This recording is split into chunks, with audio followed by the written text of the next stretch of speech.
اللہ کے نبی صلی اللہ تعالیٰ علیہ وسلم سے محبت یہ انسان کی فطرت میں ہونا چاہیے، اور محبت کسی سے ہوتی ہے تو اس کے آثار اس کے چہرے پر بھی ظاہر ہوتے ہیں، اس کی زندگی پر بھی ظاہر ہوتے ہیں۔ آدمی محبت میں جب مبتلا ہوتا ہے تو اس کی زندگی میں چینجنگ شروع ہو جاتی ہے، تبدیلیاں آنے لگ جاتی ہیں۔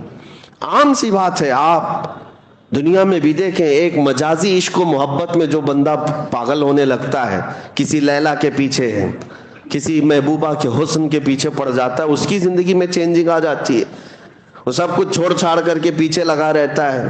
کبھی کبھار ہم نے دیکھا کتنے مجنوں ایسے ہی بنے ہیں شعر و شاعری کرتے ہوئے۔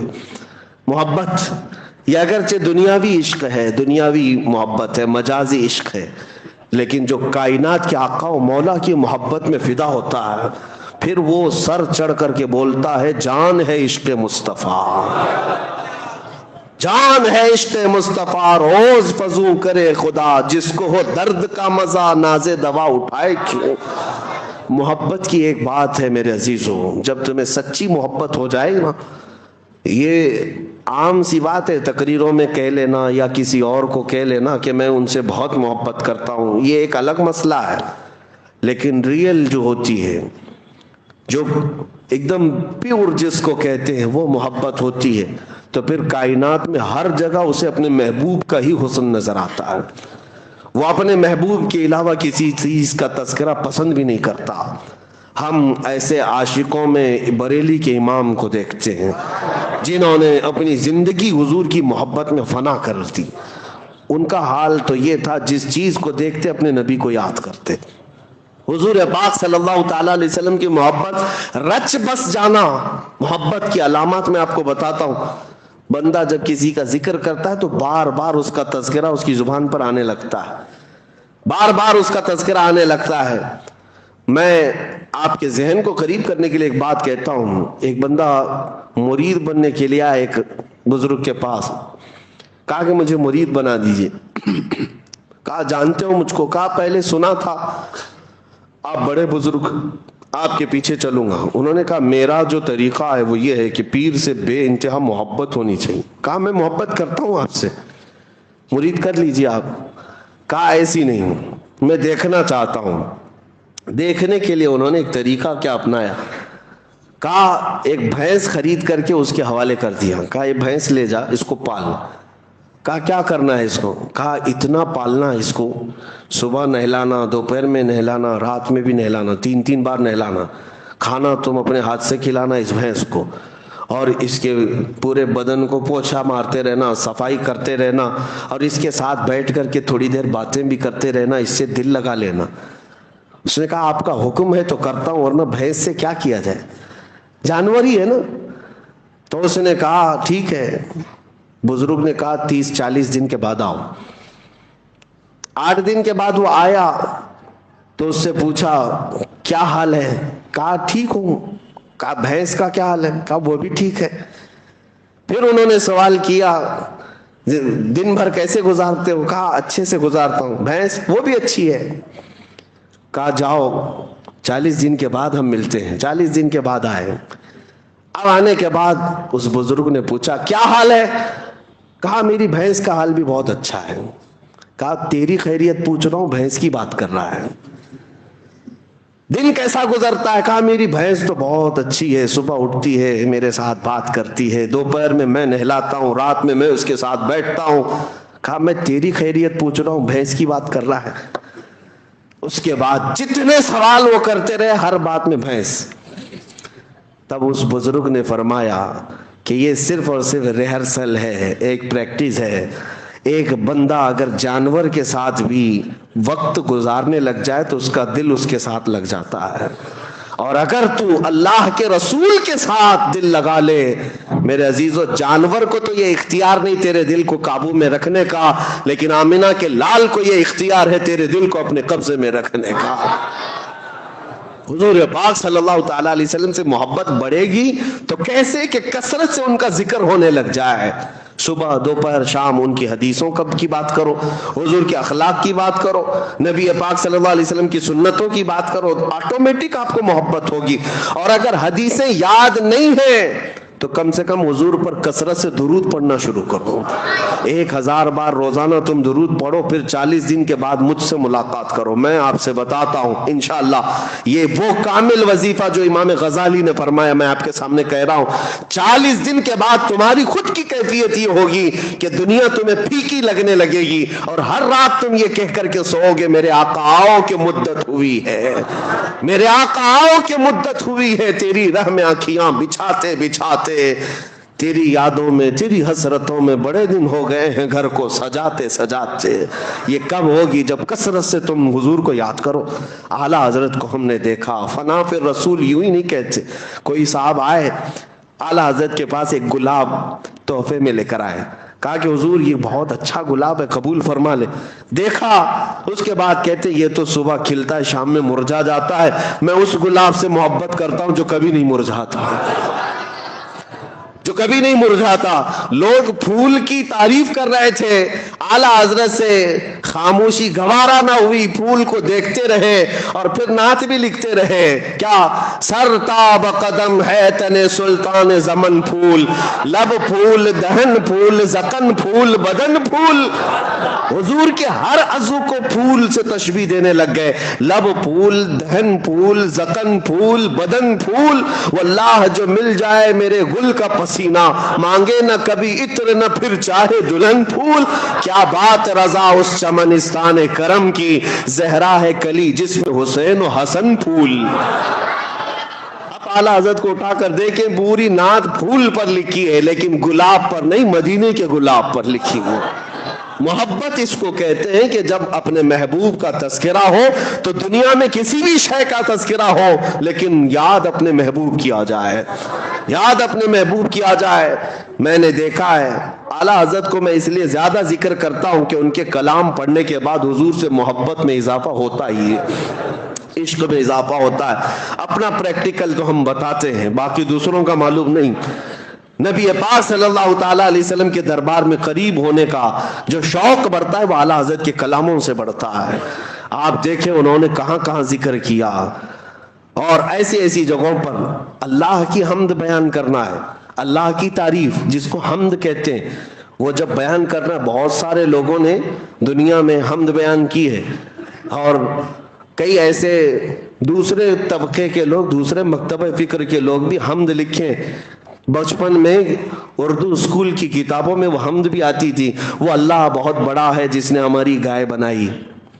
سنے ہوں گے آپ, یا شاید ہو سکتا ہے آپ کے سیلیبس میں چینج ہو گیا, پرانے لوگ جانتے ہیں وہ اللہ بہت بڑا ہے جس نے ہماری گائے بنائی.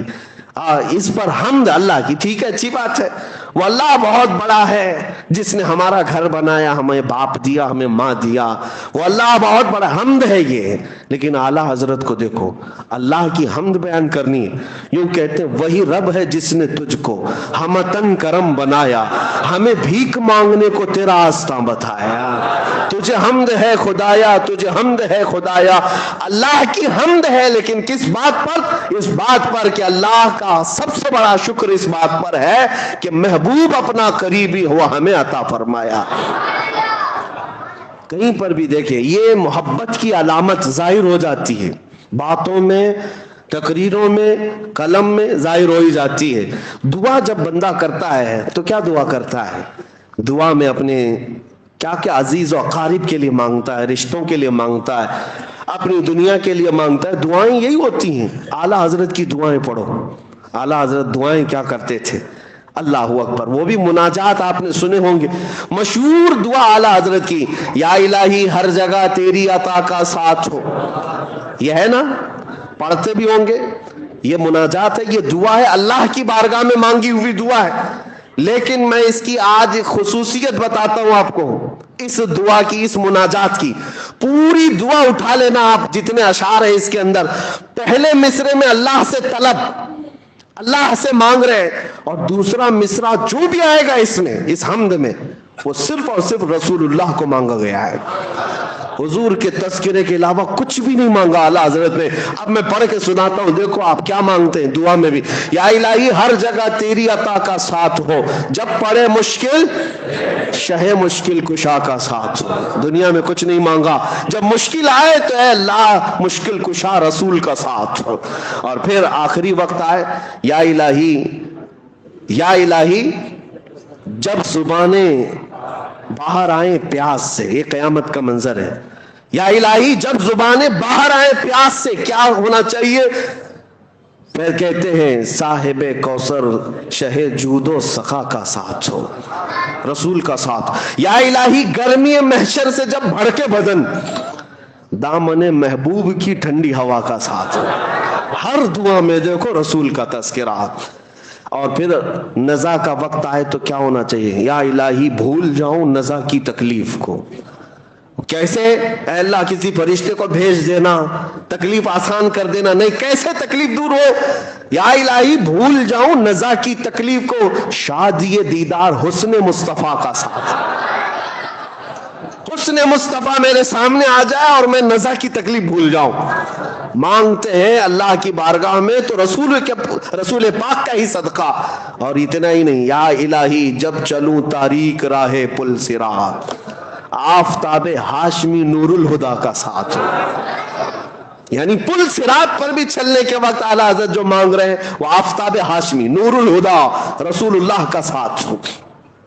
یا الہی جب سر شمشیر پر چلنا پڑے, سر شمشیر جس کو کہتے ہیں تلوار سے زیادہ تیز باریک راستہ ہے, اس وقت جب کٹھنائیں ہوں گی, مشکلیں ہوں گی, اعلیٰ حضرت کہتے ہیں یا الہی جب سر شمشیر پر چلنا پڑے رب سلم کہنے والے غم زدہ کا ساتھ ہو.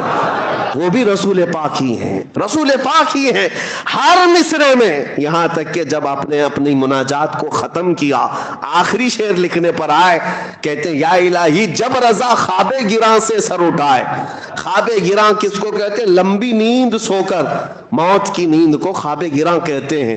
جب رضا لمبی نیند سو کر اپنی قبر سے اٹھنے والا ہو, دعا تو یہی ہونا چاہیے کہ مولا میری نمازیں سب ساتھ رہیں, حج بھی ساتھ رہے, زکوٰۃ بھی ساتھ ہو, میری تصنیفی کام بھی سب ساتھ میں رہے میرے, تاکہ میرے اعمال میں بھاری ہو جائے پلے میں. اعلیٰ حضرت کی دعا یہ نہیں ہے کہ میرے سارے اعمال ساتھ رہے. کہتے یا الہی جب رضا خواب گراں سے سر اٹھائے دولت بیدار عشق مصطفیٰ کا ساتھ. اگر کچھ رہے ہمارے پاس اس وقت مولا عشق مصطفیٰ ساتھ ہو. یعنی ہر جگہ جب رسول کا تذکرہ آئے تو یہ محبت کی علامت سمجھو. محبت صرف اور صرف ایک دوسرے کو کہہ لینے سے نہیں ہوتی, اس کی زندگی میں یہ چیزیں نظر آنے لگتی, اس کی ایکٹیویٹیز میں یہ چیزیں نظر آنے لگتی ہیں. بیٹھتے اٹھتے وہ میرے مصطفیٰ کو یاد کرتا ہے, ان کی اداؤں پر عمل کرنے لگ جاتا ہے. اور جب رسول پاک صلی اللہ علیہ وسلم کی محبت دل میں رچ بس جائے, حال تو یہ ہوتا ہے کہ اسے ہر چیز میں جلوہ محبوب ہی نظر آتا ہے. آپ کو وہ بات یاد ہوگی, بغداد میں ایک مصور, ایک آرٹسٹ لوگوں کی تصویریں نکالتا تھا, لیکن کیا اس کا کمال تھا کہ لوگ اسے جیسا ڈائریکشن دیتے اپنے اپنے محبوب کا سیم ویسی ہی فوٹو نکال کر دیتا تھا. اس کا کمال تھا. اس زمانے میں کوئی پرنٹنگ پریس یا کیمرہ یا اسکینر نہیں تھا, لیکن ہاتھ سے نکالتا تھا. بہت سارے لوگ تصویر نکالنے گئے وہاں پر. میں مسئلے پر نہیں بات کر رہا ہوں, تصویر کے واقعہ بیان کر رہا ہوں. وہ زمانہ سیدنا جنید بغدادی کا ہے. حضرت جنید بغدادی کو جب پتا چلا لوگوں کی قطار لگی ہے مصور کے گھر کے پاس, کہا سب اپنے محبوباؤں کی تصویریں نکال رہے. اس کو بولتے ہیں حلیہ اپنے محبوب کا, اس کی آنکھیں ایسی, اس کا چہرہ ایسا, اس کے بال ایسے, اس کے ہاتھ ایسے, اس کے پیر ایسے. وہ ہو بہو ایسی ہی نکال کر دے دیتا جیسے آج اسکیچ نکالنے والے ہوتے. حضرت جنید بغدادی کو جب یہ بتایا گیا تو وہ خود بھی اس کے گھر گئے, لائن میں خود بھی کھڑے ہو گئے. جب نمبر آیا, حضرت جنید بغدادی وقت کے سید الاولیاء ہے, سید الطائفہ جن کو کہا جاتا تھا, جب وہ مصور کے گھر میں آئے دیکھ کر وہ ڈر گیا. کہا حضور آپ کیسے آئے؟ کہا سنا تیرا کمال ہے, تو محبوبوں کی تصویریں ہو بہو نکال کر دیتا ہے. سر جھکایا اور کہا ہاں میں یہی کرتا ہی ہوں, لیکن آپ یہاں کیوں آئے؟ کہا میں بھی ایک شخصیت سے محبت کرتا ہوں، چاہتا ہوں کہ اس کی تصویر تجھ سے نکلواؤں۔ کہا ٹھیک ہے آپ کا حکم۔ کہا کس سے محبت کرتے ہیں آپ؟ جنید بغدادی نے کہا میں اس سے محبت کرتا ہوں جس سے اللہ بھی محبت کرتا ہے۔ وہ آمنہ کا در یتیم، مدینے کا تاجدار، ہم غریبوں کا ماوا و ملجا، محمد الرسول اللہ کی ذات۔ سن میں ان کا حلیہ بتاتا ہوں، ان کی آنکھیں کس طرح تھیں، ان کا چہرہ کس طرح تھا، ان کے رخسار کیسے تھے، ان کے لبہائے ناز کیسے تھے، ان کے دست مبارکہ، ان کے قدمائے پاک کیسے تھے۔ جنید بغدادی بتاتے جا رہے تھے، وہ قلم چھوڑ کر سنتے بیٹھا رہا۔ اس کے بعد کہا بس کیجئے، یہ تصویر میرے پاس پہلے سے بنی بنائی رکھی ہے، میرے پاس موجود ہے، میں آپ کو دیتا ہوں۔ جنید بغدادی نے کہا تو لوگوں کی تصویریں بنانے کے لیے آرڈر لیتا ہے، کئی دنوں کے بعد بنا کے دیتا ہے، میرے محبوب کی تصویر پہلے سے ہے۔ اس نے کہا بات در حقیقت یہ ہے کہ میں بھی انہی سے محبت کرتا ہوں، ہم دونوں محبت میں شریک ہیں۔ کہا اچھی بات ہو گئی، جاؤ تصویر لے آؤ۔ وہ مصور کمال کا مصور تھا، اندر گیا اور جا کر کے پورا قرآن پاک لے کر کے آیا، حضرت جنید بغدادی کے پاس رکھ کر کے کہا آپ بتاؤ اے جنید، اس سے بہتر میرے مصطفیٰ کی تصویر کیا ہو سکتی ہے؟ جب مجھے میرے نبی کو پڑھنا ہوتا ہے میں پڑھتا ہوں چہرے پاک کا تذکرہ، والضحیٰ واللیل اذا سجا۔ جب زلفوں کی بات آتی ہے تو میں پڑھتا ہوں واللیل اذا یغشا۔ جب ہاتھوں کی بات آتی ہے تو میں پڑھتا ہوں وما رمیت اذ رمیت۔ جب قدموں کی بات آتی ہے تو میں پڑھتا ہوں لا اقسم بہذا البلد۔ جب سینے کی بات آتی ہے تو میں پڑھتا ہوں الم نشرح لک صدرک۔ آنکھوں کی بات آتی ہے تو میں پڑھتا ہوں ما زاغ البصر وما طغى۔ جب باتوں کی بات آتی ہے تو میں کہتا ہوں وما ينطق عن الهوى ان هو الا وحی یوحى۔ اسی کو علامہ نظمی میاں رحمۃ اللہ علیہ نے فرمایا تھا، آغاز سے اخیر تک قرآن ہے نعت مصطفیٰ، محبوب کے بیان کا کیسا انوکھا ڈھنگ ہے۔ یہ تصویر مصطفیٰ ان کو نظر آتی ہے جن کا دل حضور کی محبت میں مچل رہا ہے، ورنہ قرآن پڑھنے والے بھی بہت سارے بغض کے کیڑے رکھتے ہیں، انہیں حضور کے خلاف آیتیں ڈھونڈنے میں بڑا دلچسپی لگتی ہے، ورنہ جس کے دل میں حضور کی محبت ہو ہر آیت میں میرے آقا کی عظمت انہیں نظر آتی ہے، حضور پاک صلی اللہ تعالیٰ علیہ وسلم کی جھلکیاں انہیں قرآن میں نظر آتی ہیں۔ بات صرف اسی کی ہے، جیسا لائٹ اندر ہوگا ویسی روشنی باہر ہوگی، جیسا اجالا اندر رکھو گے ویسی چیزیں۔ دل کے اندر پورا بغض اور کینہ بھرا ہوا ہو عداوت کا اور ماڈرنزم کا تو پھر تمہیں باہر کچھ نظر نہیں آئے گا، اندھیرا ہی اندھیرا، اندھیرا ہی اندھیرا۔ اس لیے ہر ایک نے اپنے نبی پاک صلی اللہ علیہ وسلم کو اپنی محبتوں سے پہچانا ہے۔ اسی لیے میرے آقا فرماتے ہیں میں آئینہ ہوں، لوگ اپنے آپ کو مجھ میں دیکھتے ہیں، لوگ اپنے آپ کو مجھ میں دیکھتے ہیں اور جو دیکھتے ہیں وہ کہتے بھی ہیں۔ حسان بن ثابت کا چہرہ بھی صاف تھا، دل بھی صاف تھا، اور حضور کو دیکھا تو پکار اٹھے وَأَحْسَنُ مِنْكَ لَمْ تَرَ قَطُّ عَيْنِي وَأَجْمَلُ مِنْكَ لَمْ تَلِدِ النِّسَاءُ۔ یا رسول اللہ آپ سے زیادہ حسین میری آنکھوں نے دیکھا ہی نہیں، آپ سے زیادہ خوبصورت کسی ماں نے جنا ہی نہیں۔ یہ کون کہہ رہا ہے؟ جس کا دل حضور کی محبت میں وہاں مچل رہا تھا، اس نے پکار کر کہا تھا، اور ان کی باتیں اللہ نے آج تک محفوظ رکھی۔ ابو جہل گستاخ تھا، خنزیر تھا، حضور کو دیکھا تو بدگوئی کرتا رہا، ابو لہب بد زبانی کرتا رہا، باتیں ان کی کسی کو آج یاد نہیں، لیکن حسان بن ثابت کی باتیں سب کو یاد ہیں۔ ایک بات یاد رکھیں، نبی پاک صلی اللہ علیہ وسلم کو جس نے دیکھا وہ پکار کر کہا ہے، سعدی شیرازی نے کیا کہا، بلغ العلا بکمالہ کشف الدجا بجمالہ حسنت جمیع خصالہ صلوا علیہ وآلہ۔ یہ محبت کے جملے ہیں، جب دل اور سینہ محبت میں سرشار ہوتا ہے تو زبان سے اس کا اظہار بھی ہوتا ہے۔ حافظ شیرازی کہتے ہیں یا صاحب الجمال و یا سید البشر من وجہک المنیر لقد نور القمر۔ یہ حافظ شیرازی کیسے عاشق ہے، کہتے ہیں یا رسول اللہ سارا جمال تو آپ ہی کے پاس ہے، ساری خوبصورتی کے مالک تو آپ ہی ہیں، حقیقت تو یہ ہے آپ کے چہرے انور سے ٹپکنے والے ایک قطرے سے تو پوری دنیا کا چاند روشن ہے، چاند کو جو روشنی ملی ہے وہ آپ کے چہرے انور سے ملی ہوئی ہے۔ اسی کو اعلیٰ حضرت نے بھی فرمایا ہے نا کہ قیامت یہ معراج کی شب نبی پاک صلی اللہ تعالیٰ علیہ وسلم کا تذکرہ کرتے ہوئے کہتے ہیں یہ جو تارے چمکتے ہیں نا اتنی روشنی یہ کیوں ہے؟ اعلیٰ حضرت کہتے ہیں نہانے میں جو گرا تھا پانی کٹورے تاروں نے بھر لیے تھے. نہانے میں جو گرا تھا پانی کٹورے تاروں نے بھر لیے تھے. معراج کی شب وہ چمک رہی ہے. محبوبوں کی بات میں کر رہا ہوں.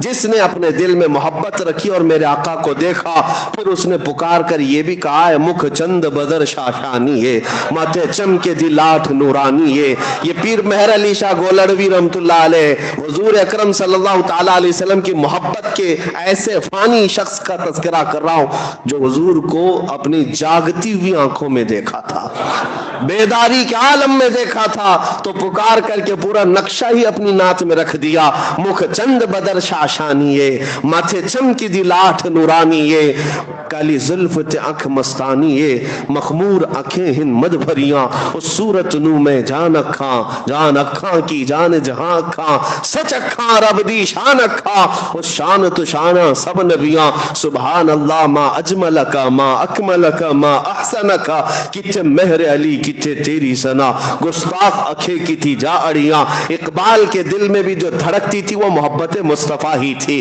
اسی لیے اس نے پورے لوگوں کو یہ اعلاناً کہا تم کیا سمجھتے ہو نبی کی ذات کا مقام کیا ہے؟ ہو نہ یہ پھول تو بلبل کا ترنم بھی نہ ہو, چمن دہر میں کلیوں کا تبسم بھی نہ ہو نہ یہ ساقی تو میں بھی نہ ہو خم بھی نہ ہو بس میں توحید دنیا میں نہ ہو تم بھی نہ ہو. خیمہ افلاق کا استادہ اسی نام سے ہے, نبض ہستی تپش آمادہ اسی نام سے ہے, دشت میں دامن کوہسار میں میدان میں ہے, بحر میں موج کی آغوش میں طوفان میں ہے, چین کے شہر مراکش کے بیابان میں ہے اور پوشیدہ ہر مسلمان کے ایمان میں ہے. وہ نام مصطفیٰ کا تذکرہ جب آتا ہے عاشقوں کا امام عشق و محبت جب اس حسن کا تذکرہ کرتے ہیں تو کیسے وہ کمال حسن حضور ہے کہ گمان نقص جہاں نہیں, یہی پھول خار سے دور ہے, یہی شمع ہے کہ دھواں نہیں. حضور کا تذکرہ کرنے میں اتنی نزاکتیں اعلیٰ حضرت نے تشبیہات جو دی ہیں. دنیا کا ایک ہی پھول ایسا ہے جس میں کانٹے نہیں ہیں, جس میں کانٹے نہیں ہیں, اور شمع ہے حضور شمع ہے لیکن ایسی شمع ہے جس میں دھواں نہیں ہے. دھواں جو ہے آنکھوں کو خیرہ کرتا ہے, جلن پیدا کرتا ہے, دھواں اچھی چیز نہیں سمجھی جاتی. اس لیے اعلیٰ حضرت نے شمع تو کہہ دیا میرے آقا کو لیکن ساتھ میں کہا یاد رکھو یہ ایسی شمع ہے جس میں دھواں نہیں ہے. اور پھول تو میں نے کہا ہے لیکن پھول میں کبھی کبھار کانٹے ہوتے, یاد رکھو میرا پھول وہ ہے جس میں خار ہے ہی نہیں, کانٹے نہیں ہیں. یہ تشبیہات یہ محبت کی علامتیں ہیں میرے عزیزو. بس میں یہاں یہ بات عرض کرنا چاہوں گا جب سینہ ان کی محبت میں دھڑکتا ہے تو ہر چیز دنیا کی حضور اکرم صلی اللہ تعالیٰ علیہ وسلم کی محبت میں جگمگاتی ہوئی نظر آتی. ایک بات یاد رکھو, دنیا کی ہر شے اللہ کے رسول سے محبت کرتی. سارے کائنات کے جانور سب رسول اللہ سے محبت کرتے ہیں. جس دن تم محبت میں برابر ہو جاؤ گے پھر یہ کائنات کے دوسرے جانوروں کے بھی حالات تمہیں بتا دیے جائیں گے. محبت میں اگر حضور کے برابر ہو گئے بہت سارے چھپے ہوئے راز کائنات کے وہ تمہیں بتائے جائیں گے, سب راز کھولے جائیں گے. کیونکہ محبت میں جب عاشق سب اسی مقام پر آ جاتے ہیں تو راز کھول دیے جاتے ہیں. میں تو مالک ہی کہوں گا کہ ہو مالک کے حبیب, یعنی محبوب و محب میں نہیں میرا تیرا. اب میں آپ سے محبت کرتا ہوں, آپ مجھ سے محبت کرتے ہیں. ایک چیز یہاں رکھی ہوئی ہے, آپ یہ نہیں کہیں گے یہ تیرا ہے یہ میرا ہے. محبوب اور محب کے درمیان میرا تیرا نہیں ہوتا. جو تیرا ہے وہ میرا ہے, جو میرا ہے وہ تیرا ہے. اس محبت کا تذکرہ اعلیٰ حضرت نے جو فرمایا وہ میں یہی کہتا ہوں جب تم حضور پاک صلی اللہ علیہ وسلم کی محبت میں وہ مقام پاؤ گے کائنات میں جو کچھ بھی حضور کا ہے وہ تمہارا بھی ہے. کیونکہ پھر میرا تیرا نہیں ہوگا, جو میرے رسول کا ہے وہ میرا ہے, اور جو میری زندگی ہے وہ سب رسول کی ہے, حضور پاک کے قبضے میں ہے. اس محبت کے مقام پر پہنچنے کے لیے اپنی زندگیوں کو بدلو. یہ جو دنیاوی عیش و عشرت میں ہم پڑے ہیں دنیا ہمیں ذلیل کر کے مار ڈالے گی, کچھ نہیں ہونا ہے. ہم نے بہت سارے جنازے جاتے دیکھے ان لوگوں کے بھی جن کو یہ لگتا تھا کہ دنیا کی دولت ہی سب کچھ ہے, لیکن دولت انہیں نہ بچا سکی نہ ان کو سکون دے سکی, کچھ نہیں. حتیٰ کہ میں نے ان بزرگوں کو دیکھا ہے مصر میں ایک بہت بڑے بزرگ جن کا انتقال ہوا تھا، انہوں نے قرآن کی تفسیر بھی لکھی لیکن عاشق رسول تھے. ان کی موت کے وقت ہمارے استاذ اور کئی علماء وہاں پر بستر کے پاس موجود تھے. شیخ متولی شعراوی رحمۃ اللہ علیہ، ان کے بارے میں یہ چیز ہمارے استاد نے بیان کی. جب بستر پر وہ لیٹے ہوئے آخری سانسیں لے رہے تھے، بات چیت کر رہے تھے، تھوڑی دیر کے بعد جو قریب سرہانے کے کھڑے تھے ان کو کہا ادھر سے ہٹ جاؤ، ادھر سے ہٹ جاؤ. لوگوں کو ہٹایا اور اس کے بعد مسکراتے ہوئے انگلی اٹھائی اور کہا اشہد ان لا الہ الا اللہ واشہد انک رسول اللہ. کلمہ طیبہ جو پڑھا جاتا ہے، آپ پڑھتے ہیں نا اشہد ان لا الہ الا اللہ واشہد ان محمدن عبدہ و رسولہ، جس کا مطلب ہوتا ہے میں گواہی دیتا ہوں کہ اللہ کے سوا کوئی معبود نہیں، میں گواہی دیتا ہوں کہ محمد صلی اللہ علیہ وسلم اللہ کے بندے اور اس کے رسول ہیں. یہی کلمہ ہے، یہی ترجمہ ہے. لیکن اس بزرگ نے جو کلمہ پڑھا تھا وہ کیا تھا؟ اشہد ان لا الہ الا اللہ واشہد انک رسول اللہ. میں گواہی دیتا ہوں کہ اللہ کے سوا کوئی معبود نہیں اور میں گواہی دیتا ہوں کہ آپ اللہ کے رسول ہیں.